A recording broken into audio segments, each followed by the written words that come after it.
সকল প্রশংসা মান আল্লাহ তাআলার জন্য, যে আল্লাহ তাআলা আমাদেরকে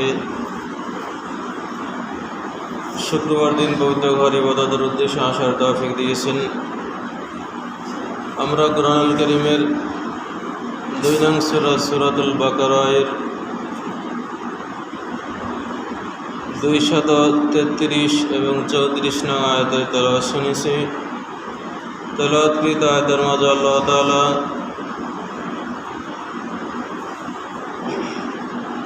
সন্তানের দুধ পান করার সম্পর্কে আলোচনা করেছেন, তালাকপ্রাপ্ত নারীর বিষয়ে আলোচনা করেছেন এবং যাদের স্বামী মারা যায় তাদের ইদ্যৎকাল সম্পর্কে আলোচনা করেছেন। এই আলোচনাটা গত জুমার সাথে সংশ্লিষ্ট। গত জুমরে আমরা তালাকের বিষয় নিয়ে আলোচনা চলছিলাম। তো সূরাতুল বাকারার 233 নং আয়াতে আল্লাহ বলেন, والوالدات يرضعن أولادهن حولين كاملين لمن أراد أن يتم الرضاعة। যে ব্যক্তি তার সন্তানের দুধ পান করানোর সময়সীমা পূর্ণ করতে চায়, তাহলে সে সমস্ত মায়েরা তাদের সন্তানদেরকে দুধ পান করাবে পূর্ণ 2 বছর। পূর্ণ 2 বছর। 2 বছর হলো একটি শিশুর দুধ পান করার সময়। আর এই 2 বছরের মধ্যে যদি কোনো শিশু অন্য কোনো নারীর দুধ পান করে 2 বছরের ভিতরে, তাহলে সেই নারী তার মা হয়ে যায়, দুধ মা হয়, এবং তার ওই নারীর ছেলে মেয়ে এই শিশুর ভাই বোন হয়ে যায়, এবং ওই স্ত্রীর স্বামী তার দুধ পিতা হয়ে যায়। যেভাবে আপন ভাই বোনের মধ্যে বিবাহ হারাম হয়ে যায়, তদ্রূপ ওই দুধ সম্পর্কীয় বোনের সাথে দুধ সম্পর্কীয় ভাই বোনের বিবাহ হারাম হয়ে যায়। একজন শিশু দুধ পান করবে, পূর্ণ সময়সীমা হলো 2 বছর। আর 2 বছরেই দুধ পান করার এই বিধান। এরপরে দুধ পান করালে শিশুর ক্ষতি হয়। ওয়ালাল মাউলুদি লাহু রিজকুহুন্না ওয়া কিসওয়াতুহুন্না বিল মারুফ। এখন যে নারী তালাকপ্রাপ্ত হয়ে গিয়েছে, তার দুধের শিশু আছে। এই দুধের শিশুকে লালন পালন করার জন্য সেই নারীকে, অর্থাৎ তালাকপ্রাপ্ত স্ত্রীকে রিজিক দিতে হবে এবং তার ভরণ পোশাক আদিও বিধিমতো দিতে হবে।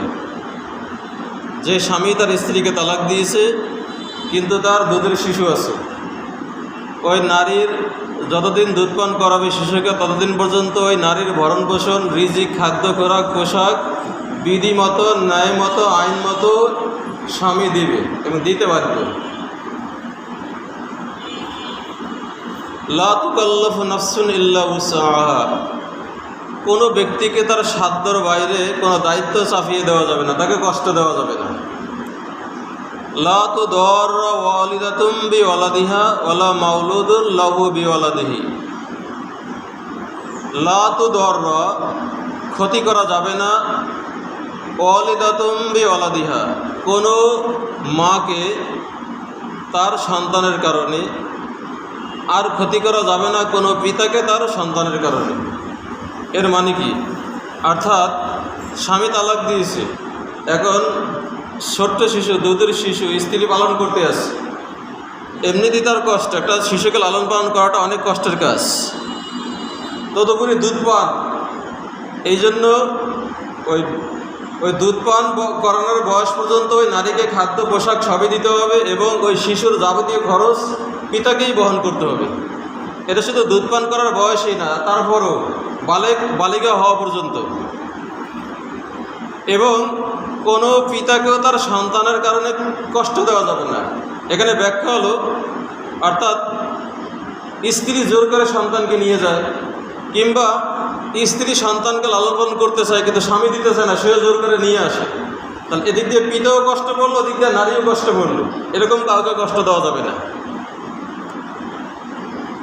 অর্থাৎ শিশুকে রাখার অধিকার বেশি রাখে তার মা এই দুধ পান করার বয়সে। এই সময় তার থেকে শিশুকে কেড়ে নিয়ে তাকে কষ্ট দেওয়া যাবে না। আবার এরপর যদি শিশুকে তার পিতা রাখতে চায়, এক্ষেত্রে মাও জোর করে রাখতে পারবে না, এক্ষেত্রে পিতাকেও কষ্ট দেওয়া যাবে না। অর্থাৎ নিয়ম মতো উভয়ের দিকেই লক্ষ্য রাখতে হবে। আর এই নারীর, একজন তালাকপ্রাপ্ত নারীর ইদ্যত সময় পর্যন্ত রিজিক ভরণ পোষণ দেওয়াটা স্বামীর দায়িত্ব। আর তালাকপ্রাপ্ত নারী ইদ্যত পালন করবে কতদিন? গত আলোচনায় বলছিলাম, গত জুমায়, যদি গর্ভবতী হয় তাহলে তার সন্তান হওয়া পর্যন্ত, গর্ভবতী না হলে 3 মাস 10 দিন। এই 3 মাস 10 দিন কিংবা সন্তান হওয়া পর্যন্ত এই স্বামী তার স্ত্রীকে ভরণ পোষণ এবং খাদ্য পোশাক দিতে বাধ্য। এটা ইসলামী আইন, কিন্তু এটাকে আমরা করি না। অর্থাৎ আমাদের প্রতিটা ক্ষেত্রেই আমলের সমস্যা। আমল যা করি তাও ত্রুটিযুক্ত, আর যা করা দরকার তা তো করি না, যা করি তাও ভুল, কোনো কিন্তু ভুলই করি। ফলে আমাদের চরিত্রের কোনো পরিবর্তন হয় না। ওয়ালাল ওয়ারিসি মিসলু যালিক, পিতা মারা গেল, ওদিক দিয়ে স্ত্রী তালাকপ্রাপ্তা, ছোট শিশু আছে, ছোট শিশুকে দেখবে কি? দুধপানের বয়স পর্যন্ত তো মা দেখবে। এরপরে শিশুর উত্তরাধিকার যারা আছে, মানে ওই পিতার উত্তরাধিকার, তার ভাই বোন সহ অন্যান্য মা আত্মীয় স্বজন, তারাই শিশুর দায়িত্ব নেবে। এই শিশুর দায়িত্ব নারীর কাছে চাপিয়ে দেওয়া যাবে না। বুঝেন কথা? বাপ মারা গেছে, তালাক দিয়েছে, স্ত্রী চলে গিয়েছে, কিন্তু শিশুকে পালন করবে কি? এই শিশুকে দেখাশোনার দায়িত্ব হলো পিতার উত্তরাধিকার যারা আছে, মা, ভাই, তারপর তার যদি অন্য ছেলে থাকে, বোন থাকে, আত্মীয় স্বজন থাকে, দাদা থাকে, নানা থাকে, এদের দায়িত্ব হলো ওই শিশুকে লালন পালন করা। মা যদি শিশুকে লালন পালন করে, সেটা মায়ের পক্ষ থেকে একটা এহসান হবে, সেটাই বাধ্য না। মাই শিশুকে লালন পালন করতে বাধ্য না। তাহলে যদি লালন পালন করে, তাকে নিয়মিত খরচ দিতে হবে। আর লালন পালন না করলে এই শিশুকে দেখবে তার পিতৃকুল, পিতার যারা আছে তারা।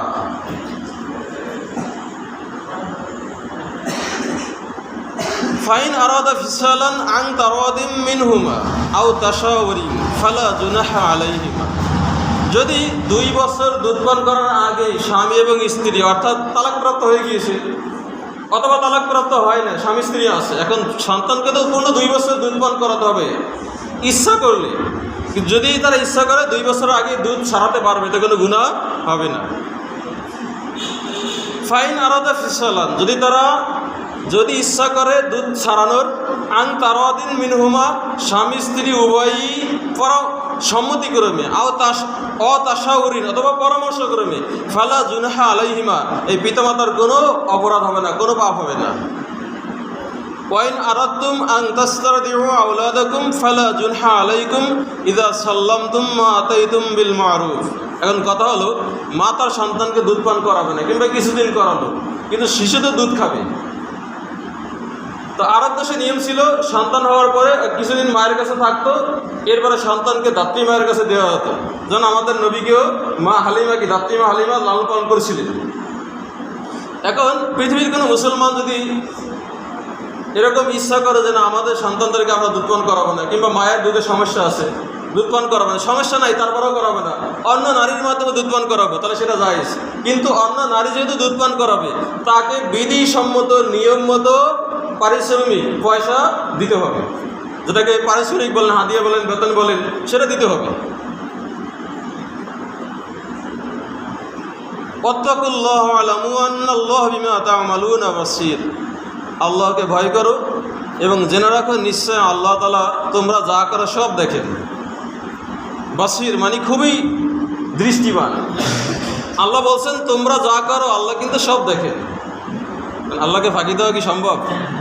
পৃথিবীর সব মানুষকে ফাঁকি দেওয়া সম্ভব, পৃথিবীর সকল বাহিনীকে ফাঁকি দেওয়া সম্ভব, সকল সরকার মন্ত্রীকে ফাঁকি দেওয়া সম্ভব, কিন্তু একজন এমন রয়েছেন যাকে ফাঁকি দেওয়া কোনো মতেই সম্ভব না। তার কাছে কোনো কিছুই গোপনীয় নয়, তিনি বান্দার সব জানেন। এমনকি বান্দার মনে ভবিষ্যতে কী আসবে সেটা তিনি এই মুহূর্তে জানেন। বুঝেন কথা? ভবিষ্যতে বান্দা কী চিন্তা করবে সেটা এই মুহূর্তে আল্লাহ জানেন। এমন না যে কোনো কিছু ঘটলে এরপর আল্লাহ জানেন, বরং আল্লাহ আগে থেকেই জানেন। এই জন্য তিনি হলেন আলিমুল গায়ব, অদৃশ্যের জানলেওয়ালা। এই আলিমুল গায়ব, অদৃশ্য বিষয়ে জানলেওয়ালা একমাত্র আল্লাহ, আর কেউ না। এই জন্য মানুষকে ভয় করার কোনো লাভ নেই, কোনো সরকারকে ভয় করার কোনো লাভ নেই, কোনো বাহিনীকে কোনো ভয় করার লাভ নেই। ভয় করতে হবে কাকে? একমাত্র আল্লাহকে। এটার নামই তাকওয়া। আল্লাহর ভয় যদি কোনো মানুষের মাঝে থাকে, তার জন্য কোনো পুলিশ, র্যাব, কোবরা বাহিনী এসব কোনো দরকারই নেই। কারণ সে তো অন্যায় করবে না, কারণ সে তো তার মালিককে ভয় করে। আর যে তার মালিক তথা আল্লাহকে ভয় করবে না, তার জন্য যতই বাহিনী তৈরি করা হোক না কেন, যত গোয়েন্দা তৈরি করা হোক না কেন, সে বুঝে শুনে সুযোগ মতো 2 নম্বরই করবেই করবে। কি বলেন? এখন অনেক অফিস আদালতে সিসি ক্যামেরা লাগানো থাকে, সেখানে ঘুষ নেয় না, চুক্তি করে অমুক জায়গায় আসবে, সেখানে টাকা দিবে, অমুক হোটেলে আসবে, সেখানে যাওয়া আবার ধরা পড়ে। বুঝুন কথা?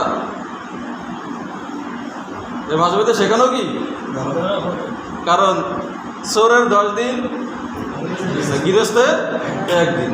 চোর 10 দিন চুরি করবে, গৃহস্থ 1 দিন ধরবেই, স্বাভাবিক। এই জন্য কোনো সরকারি অফিসার যদি আল্লাহকে ভয় করতো, তাহলে এত বাহিনী সরকারের তৈরি করার কোনো প্রয়োজন হইতো না। কোনো প্রয়োজন হইতো ভাই? প্রয়োজন হতো না। সরকারের চোখকে ফাঁকি দেওয়া যায়, এই জন্য অনেক কিছু সরকার তৈরি করছে, তারপরেও 2 নম্বরই হয়। কিন্তু আল্লাহকে ফাঁকি দেওয়া কখনোই কি সম্ভব না। তবে আল্লাহ একটা রশি ঢিল দিয়ে দিয়েছেন, বান্দাকে স্বাধীনতা দিয়েছেন, তোমার যেমনি ইচ্ছা তেমনি করো। আমি তোমাকে ভালোর জ্ঞান দিয়েছি, মন্দের জ্ঞান দিয়েছি, তুমি ভালোটাও বোঝো, মন্দটাও বোঝো। আর আমি জান্নাতও তৈরি করেছি, জাহান্নামও তৈরি করেছি। রাস্তা 2টা, পথ 2টা। এখন তোমার ইচ্ছা মতো তুমি যা ইচ্ছা তাই করতে থাকো। তবে যখন আমি টান দিব, রশি ধরে টান দিব, সুতো ধরে, তখন আমার কাছেই ফিরে আসতে হবে। ওয়াইলাই তুরজাউন, তোমাদের সকলকেই তার কাছে ফিরানো হবে, উঠানো হবে। অতএব ভয় করলে কাকে করতে হবে? কাকে করতে হবে? আল্লাহকে। এই আল্লাহকে ভয় করার কথা আল্লাহ কিন্তু বারবার কোরআনে বলেছেন। আল্লাহকে ভয় করার অর্থ এটা না আল্লাহকে ভয় করে আল্লাহ থেকে দূরে থাকবে, এটা না। বরং আল্লাহকে ভয় করে আল্লাহর কাছাকাছি হওয়ার চেষ্টা করবে এবং আমল করতে থাকবে বেশি করে। বুঝুন কথা? সাপ বিশ্ব হিংসে প্রাণীর ভয় মানে কি? তার থেকে দূরে থাকা। আল্লাহকে ভয় করা মানে আল্লাহ থেকে দূরে থাকা না, বরং আল্লাহর আরও কাছে যাওয়া। এতটুকু ভয় করা যে আমি যেন আল্লাহর নাফরমানির কোনো কাজ না করি, যাতে আল্লাহ আমাকে ধরেন। পরবর্তী আয়াতে আল্লাহ বলছেন, ওয়াল্লাযিনা ইউতাওয়াফাউনা মিনকুম ওয়া ইয়াযারুনা আজওয়াজা, তোমাদের ভিতরে যারা মৃত্যু মুখে পতিত হয় কিন্তু রেখে যায় স্ত্রীদেরকে। এটা ভালো করে শোনেন। তালাকের মাসলা, বিবাহের মাসলা আমরা অনেকেই জানি না। জানলে সমাজে এত সমস্যা মনে হয় ঘটতো না। এই যে একটা ঘটনা ঘটছে, শুনলাম তো তালাকের মাসলা জানিই না। হুজুর আমরা জানিই না, জানলে তো এটা হইতেই না। গত আলোচনায় বলছিলাম তালাক দিলে সর্বোচ্চ কয়বার ভাই? কয়বার? তালাক সর্বোচ্চ দিলে কয়বার দিতে হয়? 2 বারই। একবার দেওয়াই উত্তম। একবার স্ত্রী যেই মাসে পবিত্র থাকে, ওই পবিত্র অবস্থায় যেই মাসে তার সাথে আপনার স্ত্রীর সুলভ আচরণ হয়নি, রাতে যখন হয়নি, সেই মাসে তাকে 1 তালাক দিবেন, 1 তালাক দিয়ে বসে থাকবেন। 3 মাস 10 দিন হয়ে গেলে স্ত্রী এমনি তালাক হয়ে গেল, ওই স্ত্রী আর নিয়ে বসতে পারবে। তাহলে এখানে 3 বলার কি দরকার? কোনো দরকার আছে? 2 বলার কোনো দরকার আছে? আমি 1 তালাক দিলেই তো যথেষ্ট। 3 মাস 10 দিন পরে সেই স্ত্রী স্বাধীন, সে আর আজকে বিয়ে বসবে। বিয়ে বসবে না, বাপের বাড়ি 10 বছর থাকবে। 10 বছর পর আমার মনে চাইছে তাকে বিয়ে করবো, সে আসবে, আমি নতুন করে বিয়ে করে নিতে পারি। কোনো হিল্লা বাহানার কোনো প্রয়োজন নেই। 2 তালাক দিলাম, 1 তালাক দেওয়ার পরে 1 মাস চিন্তা করলাম, মাথা ঠিক হয় না। 2য় মাসে আমার পবিত্র স্ত্রী পবিত্র অবস্থায় আমি তাকে 1 তালাক দিয়ে দিলাম। এখন আমার আরও 2 মাস চিন্তা করার সুযোগ আছে। 2 মাসের মধ্যে মাথা ঠিক তো আমি স্ত্রীকে নিয়ে আসলাম। এখানে বিয়ে করার আর কোনো দরকার নেই। নতুন বিয়ে করা, নতুন বিয়ার প্রয়োজন হবে যখন 3 মাস 10 দিন চলে যাবে তখন। 2 তালাক দেওয়ার পরও আরও 2 মাস 10 দিন চিন্তা করার সুযোগ থাকে। এরপরও 2 তালাক দেওয়ার পরও যদি 2 মাস 10 দিন চলে যায়, মানে 3 মাস 10 দিন, তাহলে স্ত্রীরা হচ্ছে বিয়ে বাসবে, কোনো সমস্যা নেই। আমার ইচ্ছা হলে আমি আবার তাকে নতুন বিয়ে করতে পারবো। এখানে হিল্লা বাহানার কোনো প্রয়োজন নেই। কিন্তু যখনই আমি 1, 2 অতিক্রম করে 3 পর্যন্ত চলে যাব, সেখানেই সমস্যা। এজন্য আল্লাহ বলছেন, আত-তালাকু মারওয়াতান, তালাক কয়বার? তালাক কয়বার? তাই এই 1 বার 2 বার তালাক দিলে আমাদের সংসার অনেকটাই টিকে থাকতো, নতুন ফিতনা হইতো না, আর নতুন বিয়ে করে মোহর দেওয়া দরকার হইতো না, এত ঝামেলা হইতো না, গঞ্জম হইতো না। যারা বিয়ে শাদী করছেন তালাকদার নিয়ে তো করবেই না, কারণ এটা গৃহিণী তো হালাল আল্লাহর কাছে। আল্লাহ চান না তালাক হোক। ইসলামে যত হালাল কাজ আছে, সবচেয়ে নিকৃষ্ট গৃহিণী তো হালাল কাজ হলো তালাক। আল্লাহ চান না তালাক হোক। এই জন্য আল্লাহ বলছেন তালাক দিলে 1 বারই দাও, আর বেশি দিলে 2 বার 2 বার হয়ে থাকো, মাথা ঠিক গেলে আবার থাকতে পারবা। এখন বিধান হচ্ছে এই আয়াতের 234 নং আয়াতের বিধান। আল্লাহ বলছেন, তোমাদের ভিতরে যারা স্বামীরা মারা যায়, রেখে যায় তাদের স্ত্রীদেরকে, ইয়া তারাব্বাসনা বিআনফুসিহিন্না আরবাআতা আশহুর ওয়া আশরা, সেই স্ত্রী স্বামী মারা যাওয়ার পরে স্ত্রী ইদ্যত মানে আরেক জায়গায় বিয়ে করার আগে অপেক্ষা করবে 4 মাস 10 দিন। কয় মাস? 4 মাস 10 দিন। আল্লাহ তাই বলছেন আরবাআতা আশহুরি ওয়া আশরা, আরবা মানে 4, আশুর মানে মাসসমূহ, আর আশরা মানে 10, তাহলে 4 মাস 10 দিন। স্বামী মারা গেছে, স্ত্রীর ইদ্যত কয় মাস? 4 মাস 10 দিন। কিন্তু গর্ভবতী হলে মানে বাচ্চা হওয়া পর্যন্ত, এটা সর্বক্ষণিক বিধান। ফাইদা বালাগনা আজালাহুন্না ফালা জুনাহা আলাইকুম ফিমা ফাআলনা ফি আনফুসিহিন্না বিল মারুফ, অথবা যখন তাদের ইদ্যতের সময়সীমা অতিক্রম করে, 4 মাস 10 দিন অপেক্ষা করেছে কিংবা বাচ্চা হওয়া পর্যন্ত অপেক্ষা করেছে, এরপরে সেই নারী যদি নিজের ব্যাপারে অন্য জায়গায় বিয়ের কোনো ইচ্ছা পোষণ করে, তাহলে তোমাদের কোনো পাপ নাই, তোমরা তাদেরকে বিয়ে দিয়ে দাও, কোনো সমস্যা নেই। কারণ স্বামী মারা গেছে, স্বামী মারা গেলে ইদ্যত কয় মাস? মাসটা ভালো করে বুঝবেন, 4 মাস 10 দিন। যদি না গর্ভবতী হয়, গর্ভবতী হলে বাচ্চা হওয়া পর্যন্ত। আল্লাহ বিমা তা'মালুনা খাবীর, আল্লাহ কিন্তু খুব খবর রাখেন তোমরা যা করো। আগের আয়াত আল্লাহ বলছেন আল্লাহ কিন্তু ভালো করে দেখেন তোমরা যা করো, আর এই আয়াত আল্লাহ বলছেন তোমরা যা করো আল্লাহ কিন্তু ভালো করে খবর রাখেন। তিনি বড় খবর রাখনেওয়ালা, তার মতো খবর রাখনেওয়ালা কেউ নেই। ওয়ালা জুনাহা আলাইকুম ফিমা আররাতুম বিহি মিন খিতবাতিন নিসাই আও আকনানতুম ফি আনফুসিকুম। এখন কথা হলো, যে নারীর তালাকপ্রাপ্ত হয়ে গিয়েছে, ইদ্যতকাল চলছে, এই নারীকে অন্য কেউ বিয়ের প্রস্তাব দিতে পারবে কিনা, কিংবা সে নিজেই বিয়ে বসতে পারবে কিনা, এখানে মাসালা হলো। আল্লাহ বলছেন হ্যাঁ, যে নারী তালাকপ্রাপ্ত হয়ে গিয়েছে কিংবা স্বামী মারা গিয়েছে, ইদ্যত চলতে আছে, এই অবস্থায় তোমরা তাদেরকে ইশারা ইঙ্গিতে বিয়ের কথা বলতে পারো, কিন্তু মুখ দিয়ে বলতে পারবে না। হয়তো এবার আলোচনা করতে পারো, আমার একজন ভালো নারী দরকার, স্বামী মারা গেছে, স্ত্রী ভালো, জানে যে এই মহিলাটা ভালো, স্বামী মারা গেছে, এখন এই মহিলাকে অন্য কেউ বিয়ে করার নিয়ত করছে, কিন্তু ইদ্যতের মধ্যে তার বিয়ে হবে না, বিয়ে দিলেও বিয়ে হবে না। এখন সে মনে মনে নিয়ত করছে আমি তাকে বিয়ে করব, এটা ঠিক, এতে কোনো পাপ নাই। কিংবা যদি ইশারা ইঙ্গিতে বলে যে আমার একজন ভালো নারীর দরকার, আমার বিয়ে করার ইচ্ছা আছে, এতে নারী বুঝবে যে মনে হয় সে আমাকে বিয়ে করতে চায়, কিন্তু সরাসরি প্রস্তাব দেওয়া যাবে না। আল্লাহ তাই বলছেন আও আকনানতুম ফি আনফুসিকুম, অথবা নিজেদের মনের মধ্যে গোপনে রাখো যে ইদ্যত চলে গেলে আমি নারীকে বিয়ে করব, এতে তোমাদের কোনো পাপ নেই। কিন্তু সরাসরি প্রস্তাব দেওয়া যাবে না, আর বিয়েও বসা যাবে না, বিয়ে দেওয়া যাবে না ইদ্যতের ভিতরে, এটা হারাম, বিয়ে দিলেও বিয়ে হবে না। আলিমাল্লাহু আন্নাকুম সাতাযকুরুনাহুন্না, আল্লাহ জেনেছেন যে তোমরা অচিরেই সেই নারীদের বিষয়ে তোমরা আলোচনা করবে, বিয়ের আলোচনা করবে, এটা আল্লাহকে থেকে জানেন। ওয়ালাকিল্লা তুইদুহুন্না সিরওয়ান ইল্লা আন তাকুলু কওলাম মারুফা, কিন্তু মনে মনে রাখতে পারো বিয়ের কথা, বিয়ে করবা, ইশারা ইঙ্গিতে বলতে পারো, কিন্তু গোপনে কোনো চুক্তি করতে পারবা না যে আমি তোমাকে বিয়ে করবে, তোমার সাথে আমি আগে থেকে সম্পর্ক করলাম। এই যে গোপনীয় সম্পর্ক, বুঝলেন কথা, এটা ইদ্যত কালের ভিতরেও চলবে না। আর যে নারী পুরুষের বিয়ে হয় না তাদের ভিতরে কেউ চলবে নাকি? তো সম্ভবই না।